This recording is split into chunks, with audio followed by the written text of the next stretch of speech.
It's so nice to speak with you today. I So nice to loved, be here. I had to watch, all of season one to watch the screeners for season two, but now I'm so glad I did because I did not know small children could be so intelligent, so intuitive. And I love how the show never talks down to Hildy, right? Even the camera is like level with her. It shows things from her perspective for real. So how do you approach that as the creator?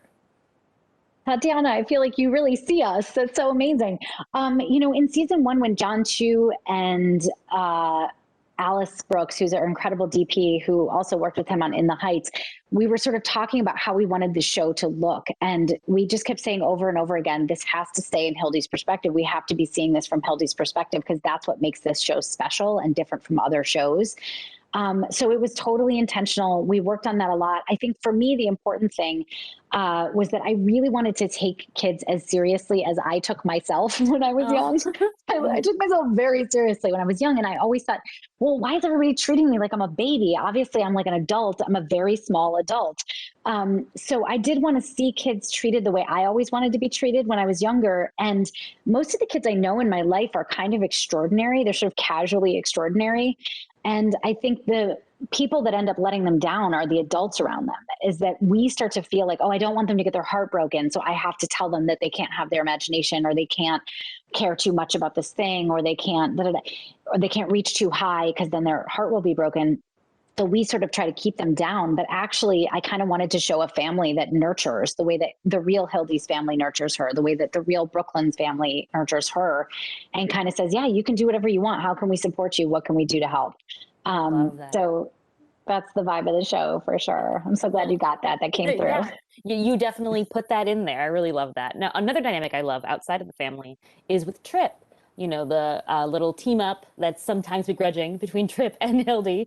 So how has that changed in season two now that she's sheriff? And yet at the same time, we know the storyline is leading them a little bit back together. Yeah, I think that we saw how good they were together last season, and we really loved it, and we wanted to kind of lean into it more. We also thought it was a really interesting thing to try to watch a woman of color become the sheriff in a small town that had a history of racism, as you discovered from the first season, and what all that entails, and how difficult that is, and how hard she has to work to get people to sort of take her seriously and to work with her. We started that storyline long before the Black Lives Matter movement kicked up as much as it did, thankfully.